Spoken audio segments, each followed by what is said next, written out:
Hello friends, welcome to Nand Kishore classes. आज का lecture बहुत ही इंटरेस्टिंग होगा। आप स्टेटमेंट ध्यान से देखिए। ये क्वेश्चन हमारे किसी व्यूअर ने सेंड किया है।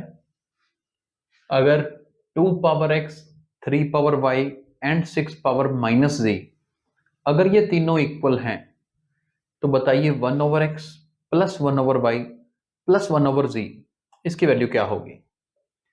क्वेश्चन अच्छे से ध्यान से देखिएगा, बहुत अच्छे से समझ आएगा। सबसे पहले तो क्योंकि ये तीनों टर्म्स इक्वल है ना, तो मैं एक काम करता हूं, मैं तीनों को इक्वल टू k मान लेता हूं। जैसे कि 2 पावर x, इसको भी k मान लेते हैं। नेक्स्ट है 3 टू द पावर y, उसको भी k मान लेते हैं। और लास्ट में है 6 पावर माइनस z, उसको भी k मान लेते हैं। ठीक है, सबको k मान लिया। अब याद है पिछला लेक्चर हमने किया था, लॉगरिथम वाला एक टॉपिक करवाया था मैंने। तो यहां पर हम क्या करेंगे, अब taking log on both sides, दोनों तरफ लॉगरिथम लेने वाले हैं। जिसने पहले नहीं भी किया हुआ ना, मैं बीच में बेसिक बता दूंगा, आपको दिक्कत नहीं आएगी, बट समझिए ध्यान से। जैसे यहां पर मैं क्या करूंगा, ये बनेगा log 2 to the power x is equal to log k, है ना। अभी कुछ नहीं किया, दोनों की तरफ हमने जैसे करते हैं ना, squaring both sides, cubing both sides, वैसे ही दोनों तरफ LOG log लगा दिया।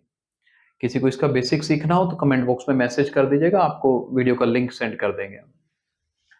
इसी तरह से सबके साथ ही करना है हमने। देखो ये बना log 3 power y is equal to log k, और तीसरे नंबर पे है log 6 power minus z is equal to log k। आगे क्या करें ना, मेन क्वेश्चन है आगे क्या करना है। एक फॉर्मूला बता रहा हूं log का, जिसको नहीं पता वो ध्यान से देखिए। log m to the power n, अगर log m और उसके सर पे n हो तो ये किसके इक्वल होता है जी, n आगे आ जाएगा, log m as it is रहेगा।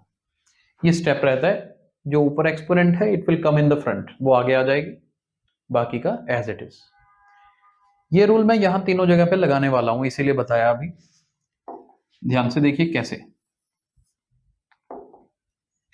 यहां से हमारे पास x आगे आ जाएगा, x आगे log 2, x आगे ले आए, बन गया log 2, और ये किसके इक्वल होगा जी, log k के। आई होप यहां तक समझ आया। फिर मेरे पास नेक्स्ट स्टेप है, यहां से मैं y की वैल्यू, y आगे आएगा, बनेगा क्या, log 3 is equal to log k, है ना, ये भी ऐसे इक्वल। और तीसरे नंबर पे ये माइनस z आगे आ जाएगा, हमारे पास बचेगा log 6 is equal to log k। आप इतना अच्छे से देख लीजिए, आराम से स्क्रीनशॉट ले लीजिए। जो वैल्यूज हम फाइंड कर चुके हैं इन्हीं को यूज करना है आगे, कोई ऐसी बात नहीं। अब यहां से जो बेस्ट चीज है, आपके पास log 2 और log 3 की वैल्यू हम निकाल सकते हैं। कैसे निकाल सकते हैं, देखिए ध्यान से, ऊपर देखिएगा। हम क्या करेंगे, log 2 की वैल्यू यहां से क्या बनेगी, क्रॉस मल्टीप्लाई अगर करेंगे तो ये बनेगा log k upon x, right. ये वाला जो x है ना, वो डिनोमिनेटर में चला जाएगा।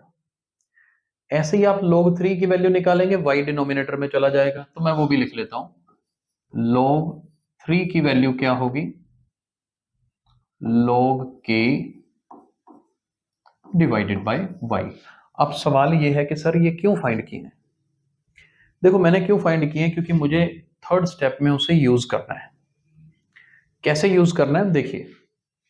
अभी मैं क्या करने वाला हूं, यहां से एक बार log 6 की भी वैल्यू निकाल लेते हैं ना, ताकि स्टेप सेम ही रहे।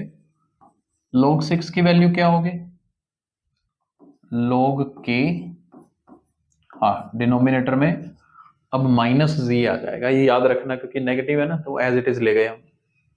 चलो मैं अगला स्टेप यहां से रिमूव कर रहा हूं। देखिए जी, आगे क्या करेंगे, जो log 6 है, 6 को मैं 2 मल्टीप्लाई 3 लिख सकता हूं। आई होप इसमें कोई प्रॉब्लम नहीं है।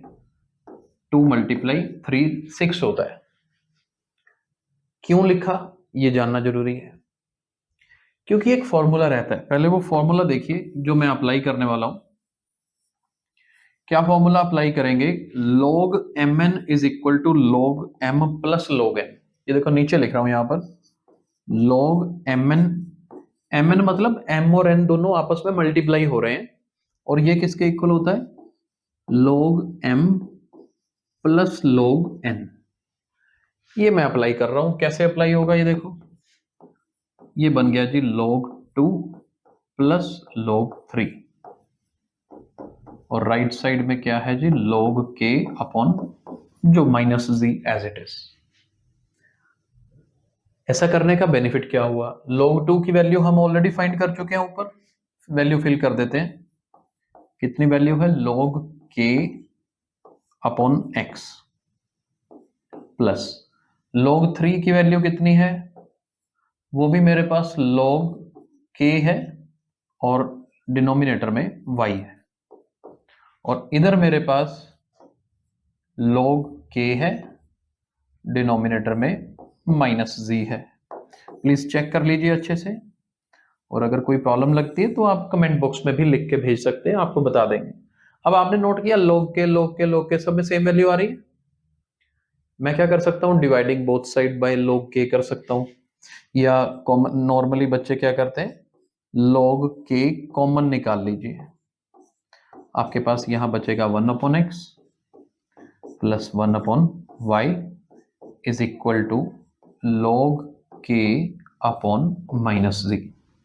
अब होगा क्या? अब डिवाइड करो, divide by log k on both sides. आपका ये log k और log k तो कैंसिल हो जाना है। अगले स्टेप में हो जाएगा नॉर्मल इक्वेशंस जैसे सॉल्व करते हैं। ये भी स्क्रीनशॉट ले लीजिए और फिर आगे देखते हैं। अब तो बिल्कुल एक स्टेप रह गया इस क्वेश्चन का, ध्यान से देखिए जी। अब क्या करेंगे? मेरे पास बचा क्या? 1 over X plus 1 over Y is equal to minus 1 over G. ये बच गया। अब ये जो माइनस 1 ओवर जी है, इसको उठा के ले आओ लेफ्ट साइड पे। इसको अगर लेफ्ट साइड लेके आते हैं तो ये बनेगा प्लस 1 ओवर जी, और आपका आंसर बन जाएगा 0। दैट मीन्स यही तो फाइंड करना था ना। क्या फाइंड करना था हमें? Find the value of 1 over X plus 1 over Y plus 1 over G. ठीक है, फिर उसकी वैल्यू 0 आ गई, तो इस क्वेश्चन में फाइनल आंसर 0 है जी। आई होप स्टेप समझ आ गए होंगे शुरू से लेकर एंड तक। अगर वीडियो अच्छा लगा है तो इसको लाइक और शेयर जरूर करिएगा। Thank you so much.